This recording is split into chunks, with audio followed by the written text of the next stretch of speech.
Good morning. आज हम लोग देखते हैं एक्सरसाइज 10। नाम है इसका वृत्त या सर्किल। इसमें जो भी सवाल है उसको हम बनाएंगे, लेकिन उससे पहले थोड़ा सा वृत्त के बारे में कुछ बेसिक जानकारी हम लोग जान लेते हैं। एक आध प्रमेय है उसकी चर्चा करेंगे, तब फिर इसका एक सवाल बनाएंगे। तो पहले आप देखिए, वृत्त किसे कहते हैं। वृत्त होता है किसी बिंदु, ये बिंदु हो गया, इसके चारों ओर समान दूरी पर इस तरह से अगर एक गोलाकार स्ट्रक्चर खींच दिया जाए, इसको हम वृत्त कहते हैं। ये हुआ वृत्त। अब देखिए, इसका ये हो गया बीच में केंद्र। केंद्र से वृत्त के बाहरी भाग को मिलाने वाली रेखा को हम क्या कहते हैं? त्रिज्या। देखिए, ये बाहरी जो आउटर लाइन है इसको कहते हैं परिधि। इन सभी बातों की चर्चा होगी, ध्यान देंगे। और इसको जब हम इस त्रिज्या को आर पार, ये वो है, आर पार यहाँ से यहाँ कर देंगे, इसके नाम कर देते हैं ए बी। अब ये जो है ये भी त्रिज्या है। त्रिज्या को हम सूचित करते हैं आर से। आर मतलब रेडियस। अब देखिए, ये त्रिज्या जब इधर भी हो गया, यहाँ भी आर, यहाँ भी आर, ये पूरा का पूरा मिल करके क्या कहलाता है? व्यास। मतलब ये जो ए और बी रेखा था इसको हम व्यास कहते हैं, इसको सूचित करते हैं डी से। अब देखिए, यहाँ पर व्यास और त्रिज्या में एक संबंध होता है। व्यास बराबर होता है 2 गुने त्रिज्या। ये बहुत महत्वपूर्ण पॉइंट है, इसको याद रखेंगे। यानी आप अगर त्रिज्या निकालेंगे तो उल्टा हो जाएगा, व्यास भागा 2। ये यहाँ पर एक संबंध है, इसको हमें याद रखना है, इसकी ज़रूरत पड़ती है। तो ये वृत्त से संबंधित कुछ शब्द हुए। अब देखिए, यहाँ पर वृत्त से 2-3 बातें और आपको यहाँ पर देखना है। एक आप देखिए, सबसे पहले वृत्त का क्षेत्रफल आपसे पूछेगा, इसका वृत्त का क्षेत्रफल क्या होता है। तो इसका हम लोग वैल्यू याद रखेंगे, पाई आर स्क्वायर। यहाँ पाई एक संख्या है, पाई का मान जब तक कहा नहीं जाए तब तक 22/7 हम लोग यूज करेंगे, अन्यथा हिसाब में लिखा रहेगा जितना उतना करेंगे। ये भी ध्यान यहाँ रखना है कि ये 22 का एक्यूरेट मान नहीं है, इसको हम सुविधा के लिए मानते हैं। ये क्योंकि यह एक बहुत बड़ा कंट्राडिक्टरी बात है जो आप पहले पढ़ा चुके हैं आपको। पाई एक अपरिमेय संख्या है,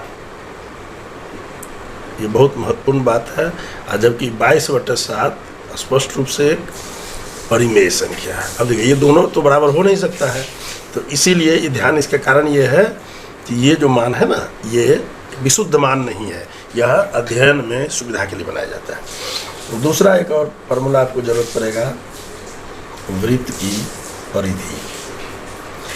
इसका लिखेंगे 2 पाई आर। इस 2 फार्मूला को हम लोग ध्यान में रखेंगे और इसकी भी जरूरत पड़ने वाली है। तो ये वृत्त की कुछ शब्द हुए। अब देखिए, इसमें और एक आध बात देखिए, जैसे ये यहाँ देखिए, ये वृत्त हुआ ना। अब इस वृत्त, ये केंद्र है, केंद्र को सामान्यतः ओ से हम लोग सूचित करते हैं। अब इस पर अगर कोई रेखा इसके आर पार चली जाए तो इसको हम क्या कहते हैं? जीवा।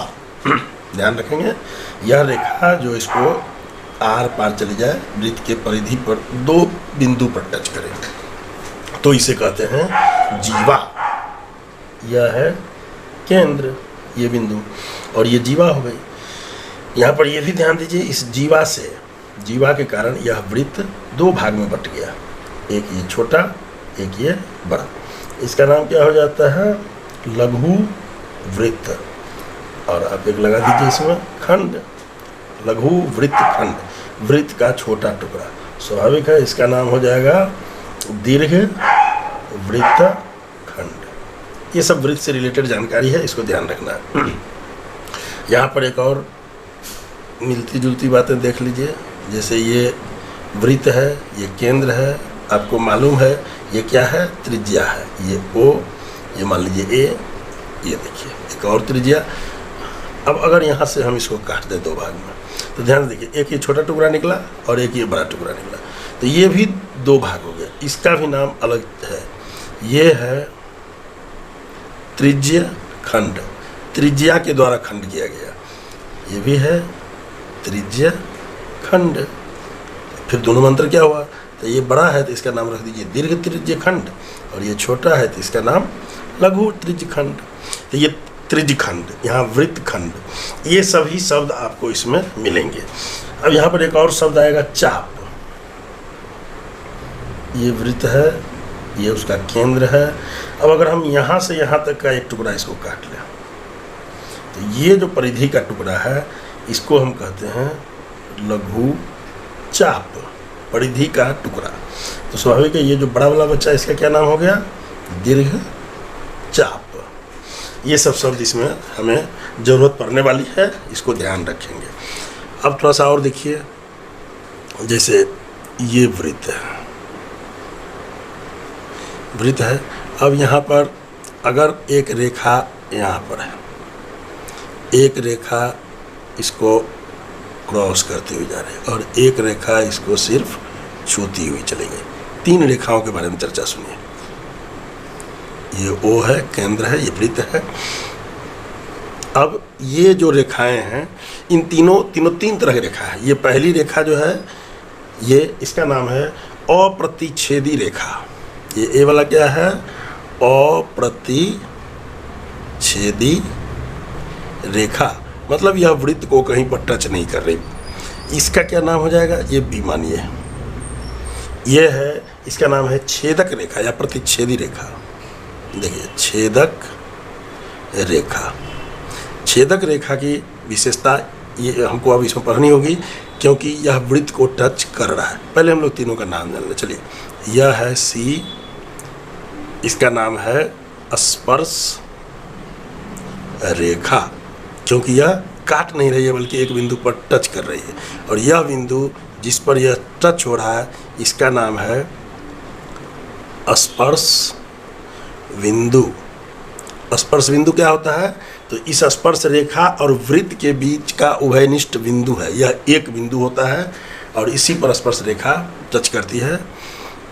यहाँ पर ये ध्यान देना है। ये सी हो गया।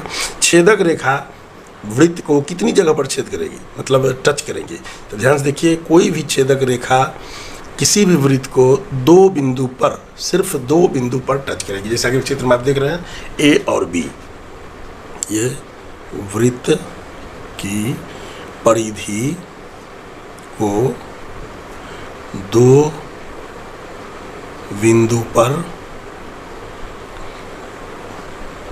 प्रतिच्छेद करती है। यह बहुत महत्वपूर्ण गुण है, इसको याद रखेंगे। प्रतिच्छेदी रेखा जो भी होगी दो बिंदु पर करेंगे। और स्पर्श रेखा क्या करेगा, यह वृत्त की परिधि को केवल एक बिंदु पर स्पर्श करती है। ये बहुत महत्वपूर्ण पॉइंट है, इसको हम लोगों को याद रखना है। यह प्रश्न परीक्षा में ऑब्जेक्टिव में पूछता है, ध्यान रखेंगे। तो आपने इसके इन तीनों गुणों को भी पढ़ लिया। स्पर्श रेखा क्या है, स्पर्श बिंदु क्या है, प्रतिच्छेदी रेखा क्या है, इन सभी बातों की चर्चा कर लिया। अब इस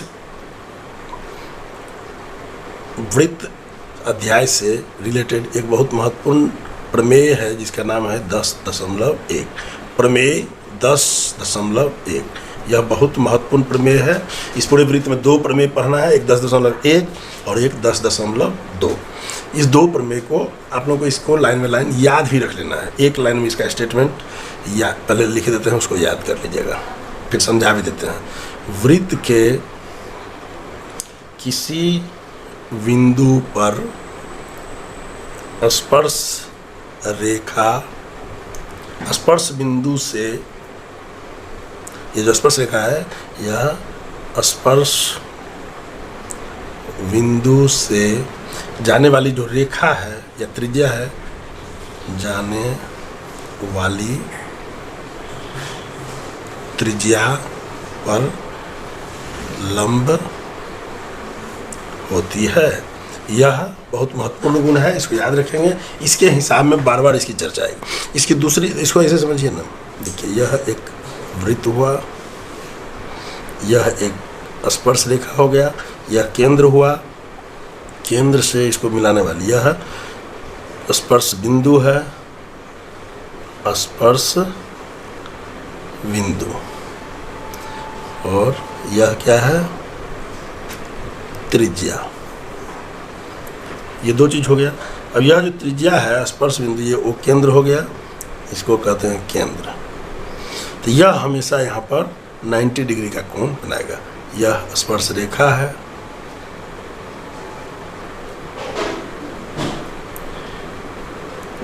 अगर इसका नाम हम रखते हैं O, ये है AB, और यहाँ पर एक बिंदु P दे दीजिए, तो हम लोग क्या लिखेंगे, OP लंब है AB, OP लंब है AP। लंब का मतलब यहाँ पर 90 डिग्री का कोण बनेगा। यह बहुत महत्वपूर्ण गुण है, और प्रमेय 10.1 की मुख्य बात यही है।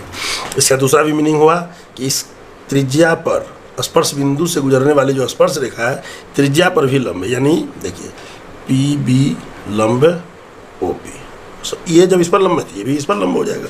ये इसका बहुत महत्वपूर्ण पॉइंट है, बिंदु है, इसको ध्यान हम लोग रखेंगे। तो ध्यान रखेंगे, एक वृत्त में किसी स्पर्श रेखा से केवल एक ही स्पर्श बिंदु बनती है, यानी एक स्पर्श बिंदु से सिर्फ एक ही स्पर्श रेखा गुजर सकती है, दूसरी नहीं गुजरेगी, कभी नहीं।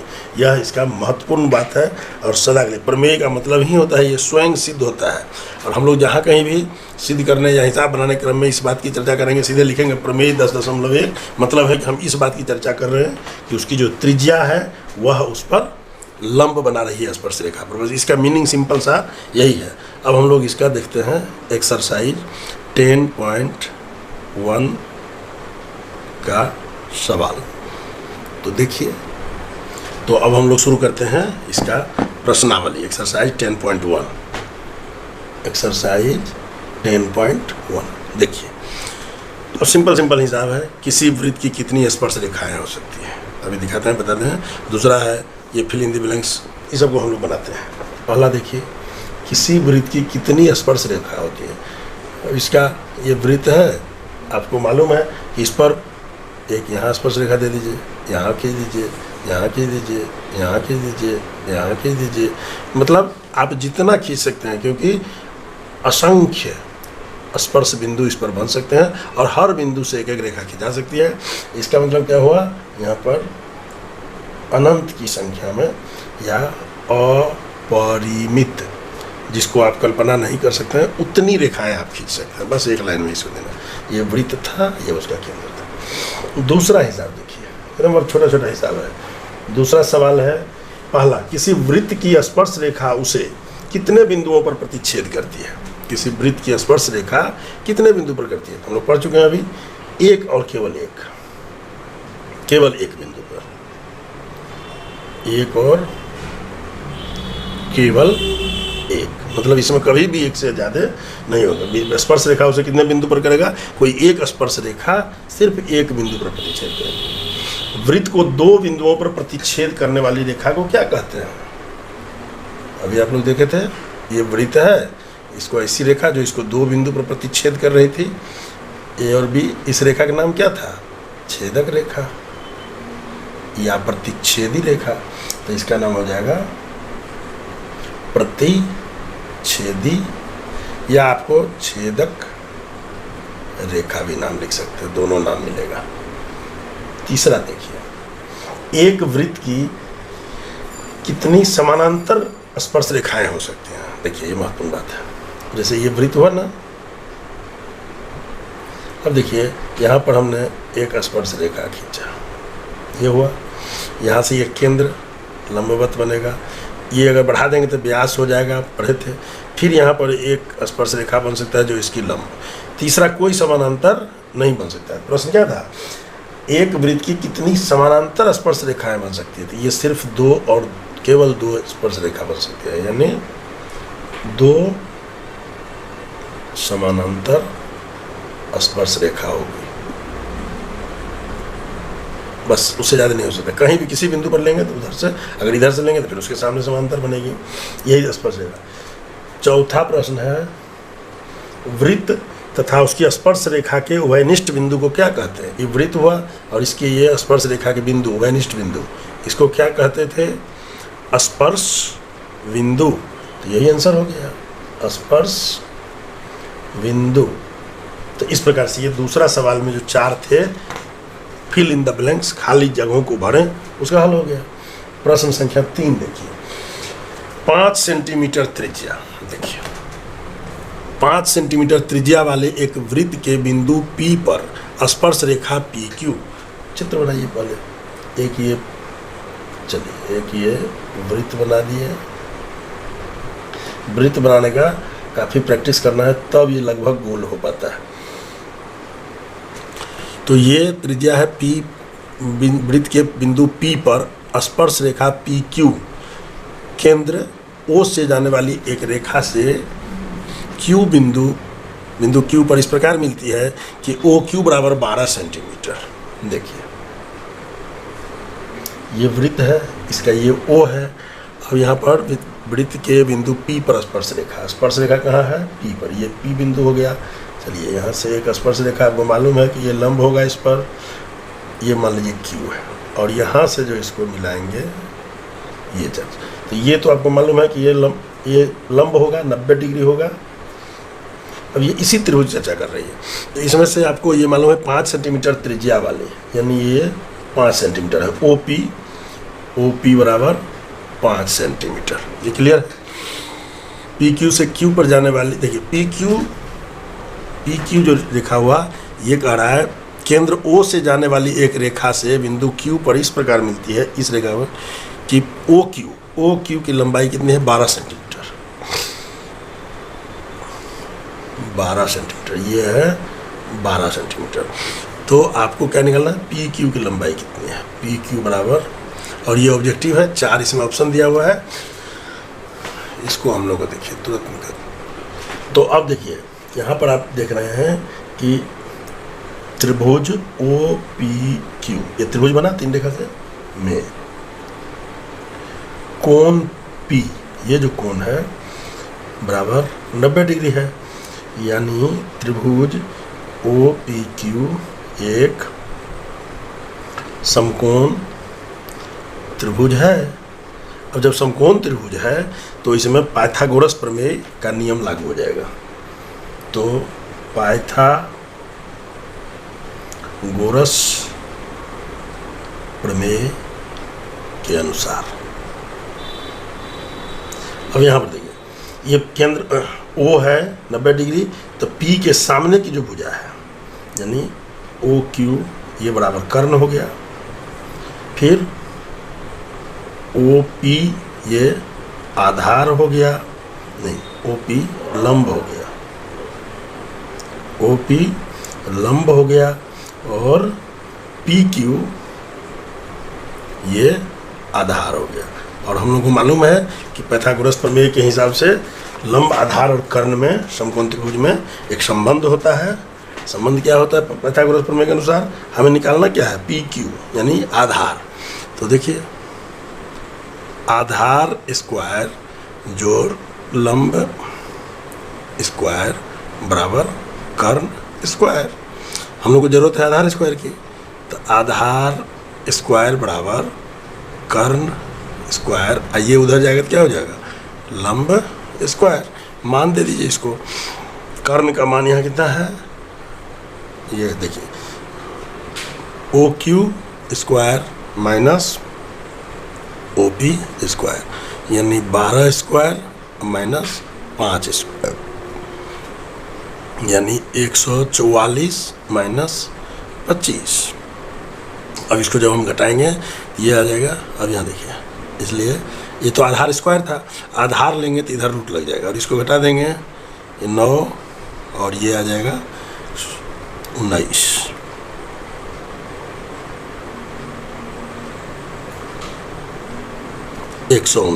तो ये आधार की लंबाई हो गई 119। यही हमारा उत्तर हो गया। और इसमें हम लोगों ने क्या देखा था? यहाँ पर ऑप्शन दिया हुआ था, तो ऑप्शन हमारा है डी में, डी इसका हल हुआ, क्योंकि डी में यही दिया हुआ है आधार 100। इस प्रकार क्वेश्चन नंबर 3 भी बन गया। अब थोड़ा क्वेश्चन नंबर 4 देखिए। एक वृत्त खींचिए और एक दी गई रेखा के समानांतर दो ऐसी रेखाएं खींचिए कि उनमें से एक स्पर्श रेखा हो और दूसरी छेदक रेखा हो। ये तो कुछ है नहीं, कोई हिसाब तो है नहीं। जैसे आपने एक वृत्त खींचा, वृत्त को खींचने के लिए काफ़ी बार प्रैक्टिस करने पर थोड़ा सा वृत्त बनना शुरू होता है। ये केंद्र है इसका ओ। अब देखिए इसमें एक रेखा है दिया हुआ, मान लीजिए ये ए बी एक रेखा है। अब यहाँ से कह रहा है कि दो ऐसी रेखा खींचना है, दो समानांतर इसकी रेखा खींचनी है, एक स्पर्श रेखा और दूसरी छेदक रेखा। तो एक रेखा तो एकदम यहाँ से जाते हुए टच हो जाएगा, इस बिंदु पर ये टच होगा, इसका नाम हो जाएगा, इसका नाम कुछ रख देते हैं पी क्यू। तो पी क्यू बराबर स्पर्श रेखा बन गया।